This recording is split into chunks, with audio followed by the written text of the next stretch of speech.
What's up, everybody? Welcome to the live stream. I'm back. Yes, last week I had a big week. I was doing a workshop on in USA time zone, so I was up at 1:45 a.m. for me. I'm still recovering from that.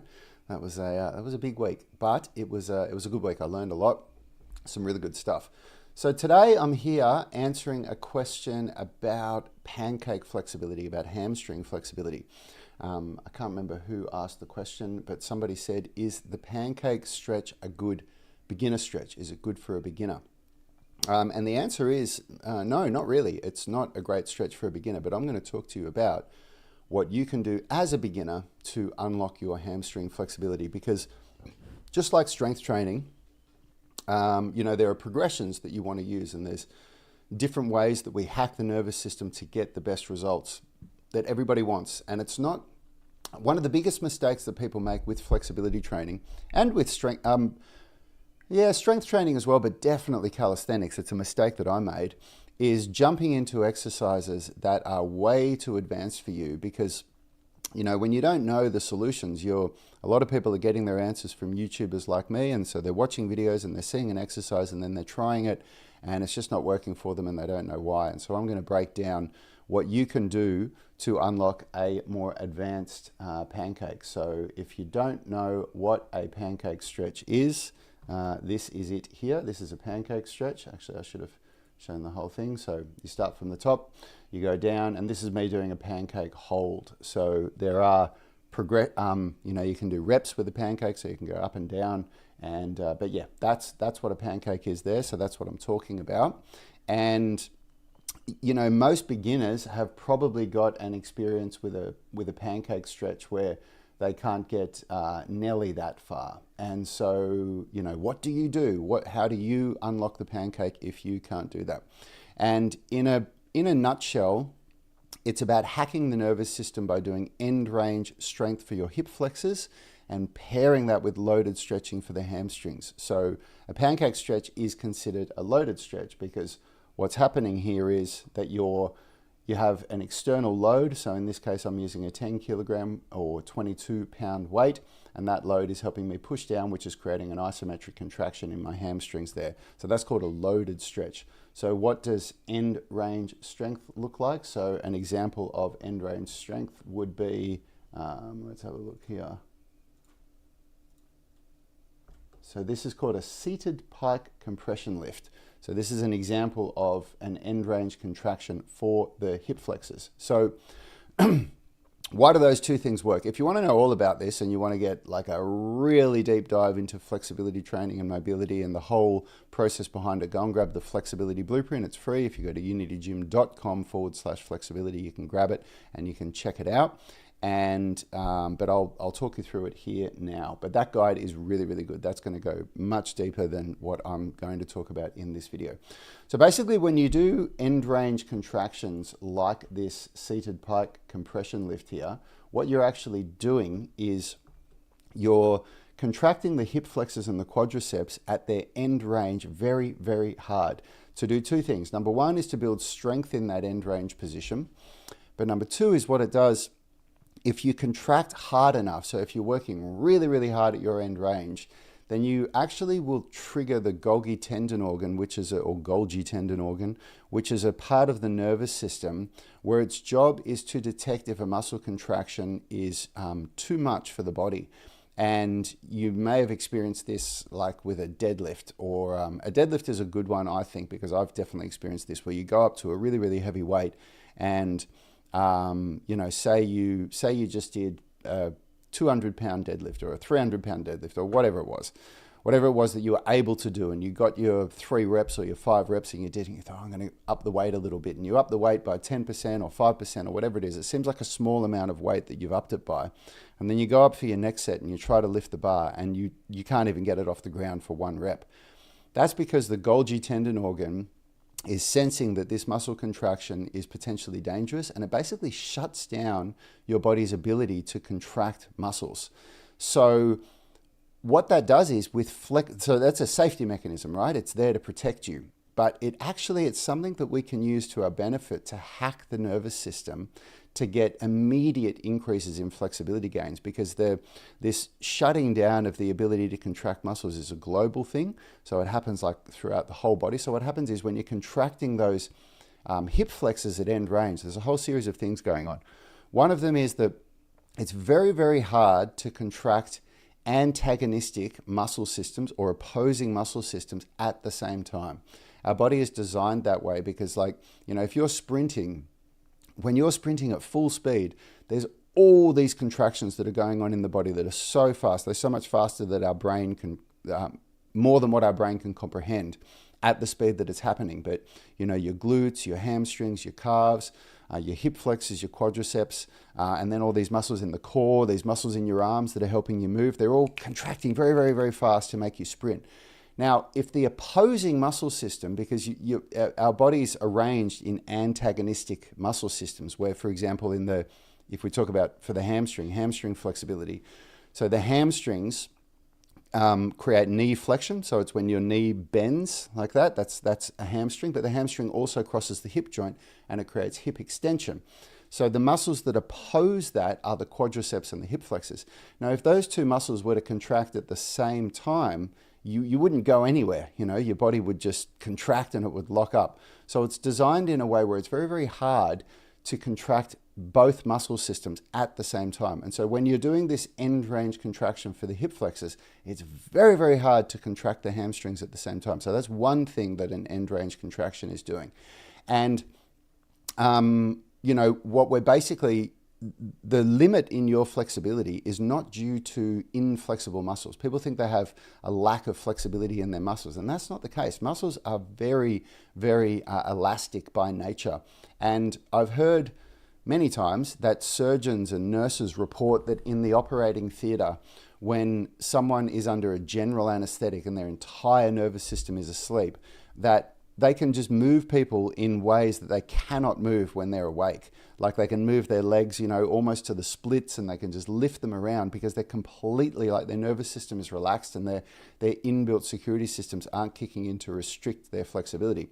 So it's not that you have tight muscles, it's that your nervous system is doing a really good job of keeping you safe. And so this whole process of developing flexibility is about hacking that nervous system.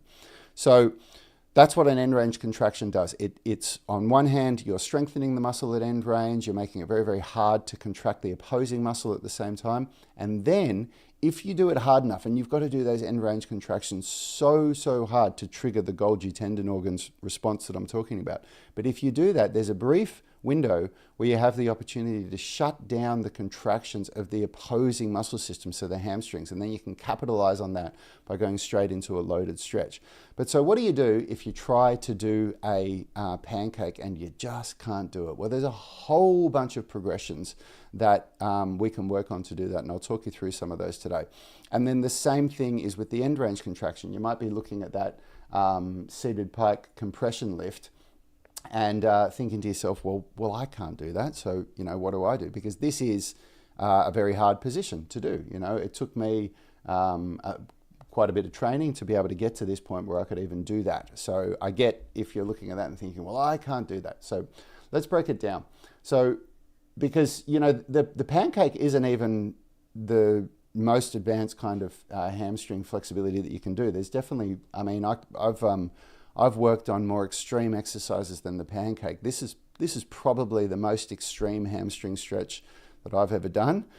This is still considered a loaded stretch because even though there's no weight, what's happening here is that gravity is the load. Gravity is pulling my entire body weight down, and that is the most intense hamstring stretch that I've ever done, that I've ever found. So there's more intense stuff that you can do than a pancake. But let's have a look. Let's have a look how we can break it down. So for the pancake itself, the place that I like to start with people, I've rarely found somebody that can't do this one here. This is called an elevated pancake. And the reason why this works so well is because you're bending your knees, which means that you deload the hamstrings across the knee joint. Because remember that the hamstrings cross the knee joint and the hip joint. So by bending forward at the hip, when your legs are straight, So as soon as your legs are straight, as far as the knee, like when I do that, as far as the knee joint is concerned now, the hamstring is at full stretch. But in the hip joint, the hamstring isn't at full stretch now. So when I do my pancake this way now, that's more intense than when I'm doing it this way here. VLC media player doesn't seem to like when I go back like that, but I'm sure you get what I'm talking about. So there we go. It's come back on for me. So when I'm doing it with my legs bent like this, less stretch here, allowing more range of motion here. So this is a really, really good place to start. And then what happens is when you do end up straightening your legs, so what you'd want to do, you'd want to be able to, like you really need to be able to get down to at least about a 45-degree angle with your pancake for it to be considered an effective stretch. If you're doing less than that, if you can't get to 45 degrees with your spine, then we need to find a way to deload it.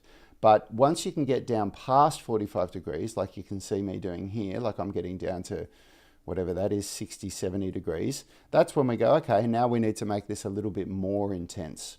And so the way that you make it a little bit more intense at this point is by now straightening the legs. And so what happens now, the reason why this is more intense, I've explained why it's more intense than the last one because the legs are now straight, but the reason why it's less intense than the pancake on the ground is because you're still at a point where you're not flexible enough to be able to get down to that 45-degree angle when your legs are out in front of you. Because if my legs were here, if I was on flat ground and my spine was at this angle here, that's obviously a much greater angle for the hamstrings, for the hip, if we're talking about the angle at the back of the hip here.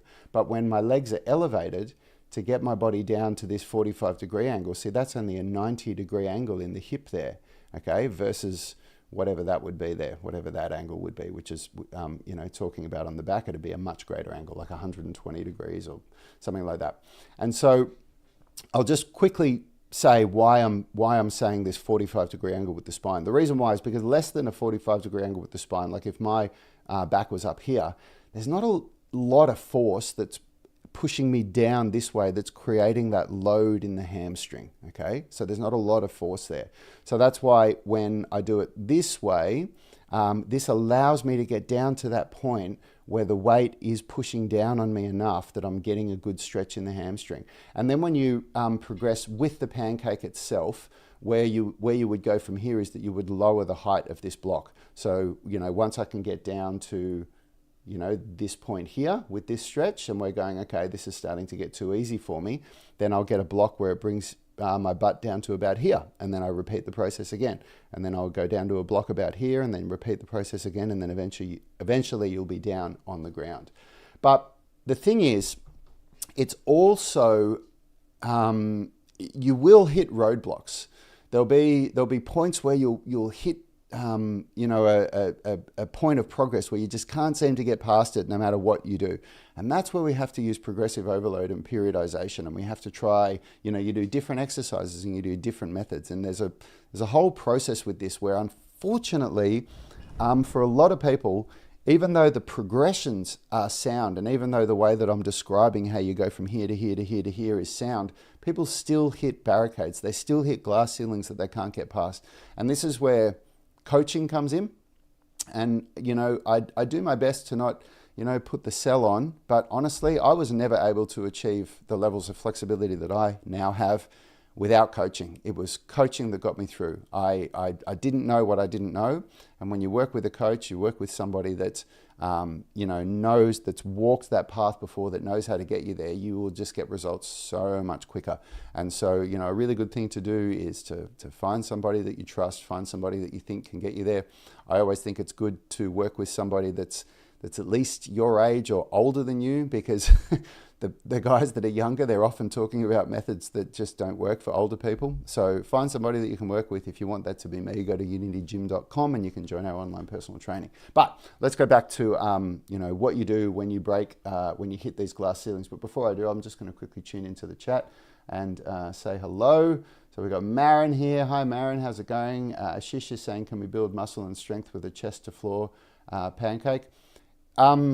Interesting that you say that. You actually can build muscle and definitely strength, but So what happens is with eccentric muscle contractions, so you wouldn't do, look, isometric muscle contraction, there's three types of muscle contractions. There's isometric, eccentric, and concentric. Concentric is when the muscle body is shortening. So my bicep, if I grab onto do a bicep curl and I do that, the bicep is going through a concentric muscle contraction. But if I'm holding the weight and I just hold it still and there's no change in the muscle length, that's an isometric muscle contraction. And if I'm holding the weight and I lower down slowly, that's an eccentric muscle contraction. And as far as flexibility is concerned, we're looking mostly for isometric and eccentric muscle contractions. And the eccentric muscle contractions are the big bang for your buck ones, because there's some good research that's shown, and the research that I've seen was only on hamstring flexibility, but of course it's relevant to the whole body. But it showed that eccentric contractions for the hamstrings not only increase flexibility, but they also thicken the muscle fiber, because the majority of the actual damage that occurs to the muscle fibers that is the stimulus for muscle hypertrophy, because remember, during a workout, the work that you do is really just to send a signal to the body to say, hey, I want to get stronger, or I want to build more muscle. And that signal that the body then says, yes, let's build more muscle, that actually occurs most during the eccentric contraction. So if you're not doing slow controlled eccentrics for say 3 or 4 or even 5 seconds during your muscle hypertrophy workouts, then you're really missing out on the majority of the gains. So can pancakes build muscle and strength? Yes, absolutely. I wouldn't say can a chest to floor pancake build muscle and strength. It doesn't need to be a chest to floor pancake. You can still be building muscle and strength without doing chest to floor. Eric Patterson saying, hey Rad, good to see you. Thanks, mate. And Ashish is saying, can you punch hard after a slap tear, or will it injure you? I can punch hard. I've had a slap tear in both shoulders and I can punch as hard as I've ever been able to punch before. And Singing Dancy Muscle Man is saying, I had never heard about the increase in flexibility while under anesthesia. It makes sense though. Yeah, I've heard that from surgeons. I've heard surgeons tell me that they've experienced that themselves. It's very interesting, isn't it? Really interesting. I found it quite interesting as well. All right, so let's have a look at some of the ways that you can break through these plateaus. So the first one that I'll talk about is with these end range contractions, because a lot of people just cannot get their end range contractions doing what they want them to do. You know, it's very hard to contract those hip flexors, and the video that I thought that I had that was going to help demonstrate this is not what I was looking for, but I think this is the one. So let's have a look. Yeah, okay, so if you can't do those seated part compression lifts, then this is my favorite place to start. Because what you're doing when you do one leg at a time, you make it easier for that one leg. It's easier for the nervous system to control muscles in just one leg than it is to control in two. And again, because the leg starts in a bent position, so that's much easier for the hip flexors there. You can do reduced range of motion like what I'm doing there. I'm demonstrating, you know, what happens is if you can't get your leg up all the way. So that's a really good way that you can start with your end range contractions. And then, of course, there are ways that you can dramatically increase the difficulty of your end range contractions. So we can do some things like these pistol leg lifts here. So these are a progression for the end range contractions, because I've got a little bit of weight going on here and I'm, you know, really cranking that leg up. This is a bloody challenging exercise, that one. But very good at producing those the end range strength there. And then with the pancake itself, there's some really creative things that you can do to increase that flexibility. And I'm just having a look at the videos that I've lined up here, which one I want to use. So you have to excuse my setup in my studio here, the way I'd set this up. So this is a good one because we're doing eccentric contractions here. This is basically just an elevated or a deficit Romanian deadlift. So I'm working eccentric contractions, which is a really nice way to develop flexibility, as I've already said. And by standing on a deficit, by using a deficit, by standing on a box, what it allows is, it allows my hands to go past the level of the ground if my flexibility is high enough. So you can see when I'm doing this, my hands are only just going past the level of where the ground is. But even just that 1 little inch of extra movement going past where the ground is still enough to make that worthwhile, to make that a good use of the exercise. Because if I was standing on the ground and I'd have to stop a little bit before that, that would mean that I'm not getting to my full end range. And the idea with this exercise is with the Romanian deadlift is that I'm trying to keep a neutral spine, so I'm not looking for spine flexion. And there are other exercises where we can allow spine flexion. So another really good exercise to help you break through plateaus is, actually I won't show a Jefferson curl just yet. What I will show is this one. This is one of my favorite ways to break through plateaus with the hamstrings. This is a dorsiflex Romanian deadlift. So now I'm doing that same Romanian deadlift, but what I'm doing is I'm adding dorsiflexion in here. And so by adding dorsiflexion, I'm taking my calves, my ankles, sorry, I should say, no, my calves to their full range of motion, because the calf actually crosses the gastrocnemius, which is the big part of the calf. It crosses the ankle joint and the knee joint. So the gastroc actually assists in knee flexion as well, which means that, you know, you've got this whole chain of muscles that runs down the posterior side of your body. And so, you know, a lack of hamstring flexibility, we have to look at the calves as well. We have to look at the calves, we have to look at the hamstrings, and we have to look at the glutes as well, because they're all muscles that are involved in that posterior chain of movement. And so there's all these creative ways that you can be looking at to to break through these plateaus. So, and one of my favorites is by adding dorsiflexion. It is so intense. When you do any kind of dorsiflexed hamstring stretch for the first time, it's one of the most intense stretches you'll ever do. This is me doing a dorsiflex hold. So in this one here, I'm actually allowing my spine to flex now. So I'm not restricting the flexion, so you can't see it in this angle, of course, but my spine is flexing up there. And what I'm basically doing here is I'm contracting my hip flexors, contracting the quadriceps as hard as I can, and I'm doing that so that we try to trigger the Golgi tendon organ. We try and get all those responses that I was talking about before. Remember, if you're contracting the hip flexors, it's very, very hard to also contract the hamstrings, the opposing muscles at the same time. We've got the dorsiflexion in the ankle here, which means that the calves are really getting a wicked stretch as well. And I'm even allowing my spine to flex as well, so that the entire posterior chain is going through a real stretch here. And this is an incredible way to increase your hamstring flexibility when you hit a plateau. But of course, that is a pretty extreme stretch, isn't it? A lot of you are probably looking at that and thinking, "Oh my God, I can't do that." And this is definitely not beginner friendly. This version, the dorsiflex Romanian deadlift, would be where you would start, because we have to look at the way that all the different joints interact, and we have to look at the way that, like, the load on your nervous system that it gives you during the stretch. Like, how much is it? How much discomfort is it causing you? I was about to say pain, but you never want to be working with pain when you're doing flexibility work. So you really want to, take that word out of your vocabulary, because if you're working with pain usually equates to micro tears in the muscles. And micro tears in the muscle means that you reinforce to the nervous system that range of motion was dangerous and you shouldn't have been doing it. And the nervous system will lock you down even more.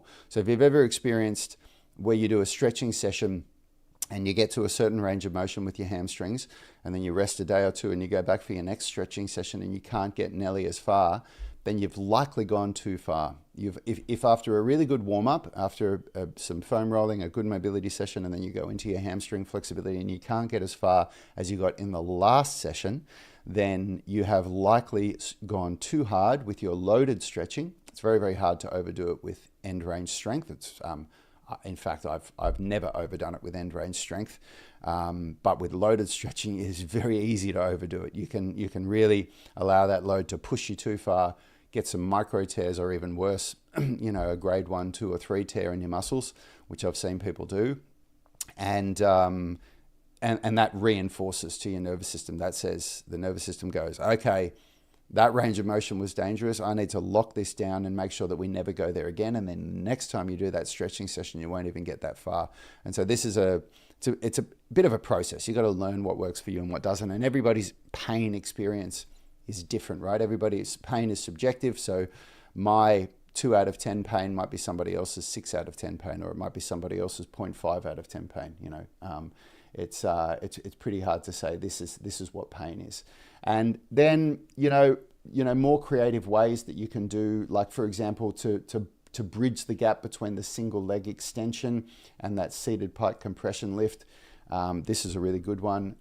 This is a seated straddle compression lift. So the reason why this one is a little bit easier than a pike compression lift is because you actually deload the hamstrings a little bit by opening up the legs like that. So when you open up your legs a little bit, and this is actually the whole reason, I should have explained this, the whole reason why you even do a pancake stretch and why you don't just do a seated pike, which is where your feet are together and you fold forward, is because it's easier on the hamstrings. Because when your legs are together like this and then you lean forward, it puts the most stretch on the hamstrings.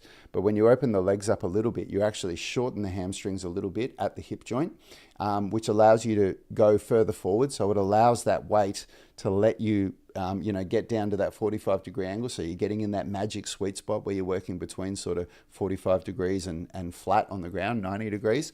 And so when you open your legs up, it just allows you to do that more, which is why this next exercise that I'm about to show you is also a really good option. This one is the standing loaded pancake, and this is where you're just standing on a couple of boxes like this, and you're just allowing the weight to pull you down. And the reason why this is a great exercise to help bust through some plateaus is because of exactly what I just said. You are, by standing with your legs open like that, you're deloading the hamstrings a little bit, and it allows you to get down to this position a little bit deeper. So I really like this exercise to help break through plateaus. So that is pretty much what I had to talk about today. So before I shut down the live stream, I'm going to give you guys an opportunity to ask me any questions. If you have any questions, please put them in the comments and I will respond to them now. And if you haven't done so already, if you really want to learn about flexibility and you want to go to that next level, then go and grab the flexibility blueprint. It's free. Go to unitygym.com/flexibility. And if you've got the flexibility blueprint in the past, you don't have this one, because Yanni and I just spent, I reckon, the better part of a month rebuilding that flexibility blueprint and trying to really make it something that really teaches people about flexibility. It is so much better than the one that we had a couple of years ago if you got it. So go and grab the 2025 version of the flexibility blueprint, unitygym.com/flexibility, or you can click the link in the description of this video, or if you're listening to the podcast later, you can check that out. Holger is saying, do you sometimes pre-activate the muscle with concentrics? I have heard that it can be a method. You pump the muscle until you feel a burn and then start the eccentrics. Well, yes, yes, I do, but not necessarily the way that you're describing it. Because if you do, if you do a loaded pancake where you're going down and up and down and up, you're doing concentrics and eccentrics in the exercise. So when you come back up, the hamstrings and the glutes are concentrically contracting to lift you back up. If you're doing those Romanian deadlifts like what I was doing, then when you go down, the hamstrings are going through an eccentric contraction, and then when you come back up, the hamstrings are going through a concentric contraction. So yes, I absolutely do, but I do it intra-set, so I'm doing it within the set itself, and it's a very, very good way to develop hamstring flexibility. And I also use things like contract relax methods as well. So where you'll contract the hip flexors, for 5 seconds to again, with the intention to trigger that Golgi tendon organ and with the intention to make it very, very hard to contract the hamstrings at the same time and get deeper. And then you'll get deeper into the stretch and then you contract the hamstring, pulling against it to fatigue the hamstring. So when you do contract, relax, those contractions of the hamstrings are there to fatigue it, because when you contract really, really, really hard and you're pulling against the stretch, there's a moment of fatigue after that, which also assists with getting deeper into the flexibility. So there's a lot of really cool methods that you can use. But the thing is, and I'll say this again, it's all about doing the right exercise in the right dose and at the right time. And this is where a lot of people get it wrong, because you're watching videos on YouTube and you're seeing people that are far further ahead on their flexibility journey than you are. And then you're looking at an exercise and thinking, well, I'm going to try that. And it might not be the right exercise or in the right dose or at the right time. It might be the right exercise, but it might not be in the right dose, or it might not be at the right time for you. So I hope that answers your question. We've got another question here. Avoid damaging pain. Focus on working with beneficial discomfort. Yeah, absolutely. That was a huge lesson for me. My flexibility journey, I started proper flexibility training 10 years ago when I was 36. And so I had done so much stretching in my 20s and in my teens when I was doing martial arts. Like, I was doing a lot of stretching and I got very little results from it. I didn't get great results. When you consider it against how much time was invested, when you talk about like a 15-year period of stretching and I was still like at least that far away from the middle splits, that's very poor results. And especially considering that I was much younger than I am now. And when I was 36, I said to myself, I'm going to get flexible. I was just really, really pissed off that I wasn't flexible with all the time that I'd invested in it. And I made a commitment that no matter what, I was going to get flexible. I really wasn't happy with the idea of saying that my best years were behind me and, that I was never able to achieve those goals. And the thing that really stood out to me was I decided that I wanted to learn calisthenics when I was 36. And one of my first benchmark movement was a muscle up, and I unlocked the muscle up. I don't know how long it took me. It took me about 9 months because I wasn't very strong. Maybe a year, maybe 9 months to a year, something like that. But the muscle up has very little to do with flexibility. At least I didn't have to work on flexibility at all to do it. The next skill that I wanted to be able to learn was a press to handstand. And the press to handstand has a lot of flexibility involved in it. And I learned about the importance of compression strength and the middle splits, the reasons why those are so important for the press to handstand. And I couldn't even put my hands flat on the ground and shift any weight onto them. I just didn't have the flexibility for it. So I was really, really dedicated to getting the flexibility for that. And my first benchmark for flexibility was the middle splits, because the middle splits was always something that I wanted to do in martial arts. And so I set myself a goal to be able to do the middle splits. And that was my first move that I wanted to unlock. And I spent 6 months working my ass off, and I was doing middle splits training 5 days a week, which was a bad idea. I know that now, and I learned that only when I started doing coaching. But I got a lot of tears in my muscles. This process that I was talking to you guys before is something that I lived myself, where I would do a stretching session and I would really think I can go further than this, and I'd push myself, like I'd force myself deeper into the stretch. And the problem with that, when you do that when you're warmed up in a stretching session, so you're sweating and you're really warmed up and you're at the end of your stretching session, is that you don't feel pain the same way as you do if you're cold. And I would feel a little discomfort in my groin, and I go, I wonder what that is. But then the next day when I try to stretch, I couldn't even get to 60 or 70% of where I was in the session before. And I learned about this concept first from Phil, our resident physical therapist. The whole reason why Yanni and I have been able to develop the UMS to where it is because the money that we invested in working with some of the world's best coaches. That's one of the reasons.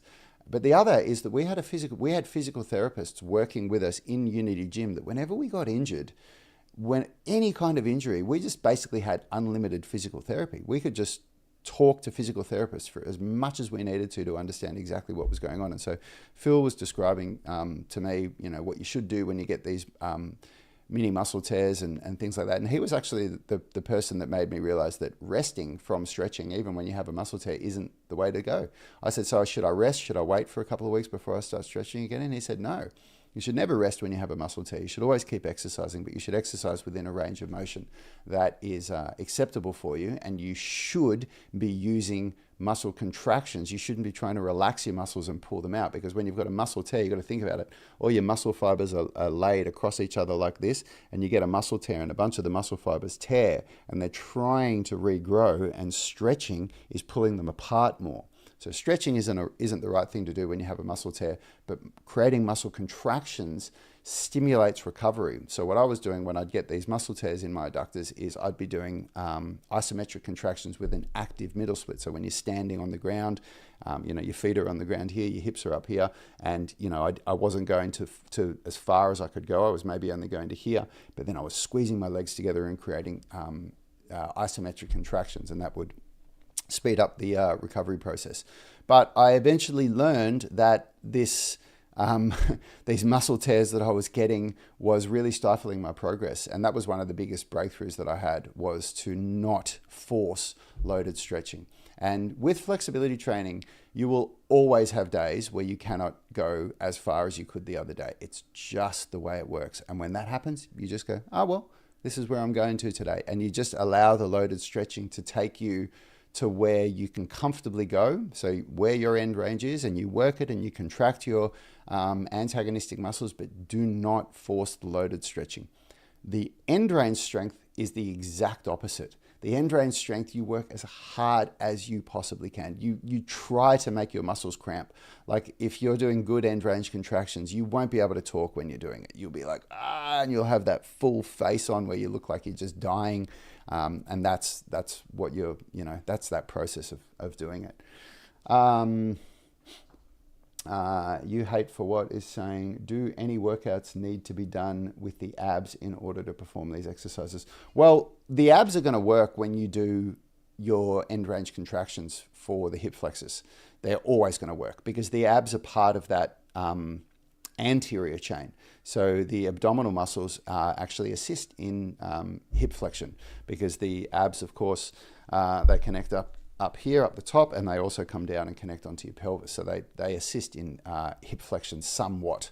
So I have never been able to do a end range contraction for my hips, for my hip flexors, without using the abs as well. So you don't really have to think about that. You don't have to get so caught up in, are they going to be doing work here or not? But you definitely, the abs aren't, the intention is not to use your abs to create hip flexion, because they don't actually, I shouldn't say that. The abs don't cross the pelvis and connect onto the femur. So the correct answer would be no, they don't assist in hip flexion, but they are a part of the movement. They're going to be contracting, and they're going to be, assisting you with the movement, with what you're doing there. So I hope that helps, guys. And I can see we don't have any more questions. So get your questions in for the rest of my week, for this week, because I need things to talk about. And of course, when I go live, I basically just look for the best questions, and I look for things that I think that I can help people with. And if you haven't done so yet already, as I said, go and get the flexibility blueprint, unitygym.com/flexibility. And if you want to learn more about working with me and my brother online with online personal training, you can go to unitygym.com. And I will see you. Oh, wait, we've got one more question here. When stretching the psoas in the couch stretch, is it important to contract the glutes? Okay, cool. Great question. I can talk about that tomorrow. Not next week. I go live Monday to Friday now, so I'll talk about that one tomorrow. Good question. I'll see you guys all tomorrow. Have a wonderful day or night wherever you are in the world. It's 6:10 a.m. for me, so I'm just getting started. See you soon, everyone.